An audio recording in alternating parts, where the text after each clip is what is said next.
God allows things for a reason. Ano po, meron siyang reason sa maraming bagay. And sometimes those reasons are hidden from us. Minsan hindi natin naiintindihan kung bakit inalaw ng Panginoon, bakit niya pinahintulot. Pero inalaw niya kasi meron siya nakikitang mabuting gagawin.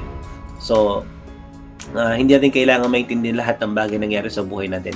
We just have to trust that God knows what He's doing at gagawin niya kung ano yung pinakamabuti na nakakabuti para sa atin.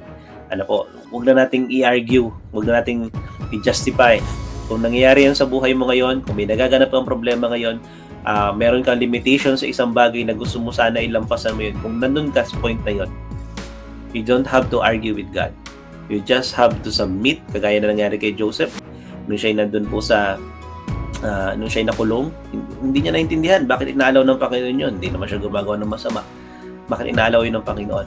We just have to surrender at hayaan natin ang Panginoon na let Him do His plan para po sa atin. After all, hindi naman siya gagawa ng masama sa atin.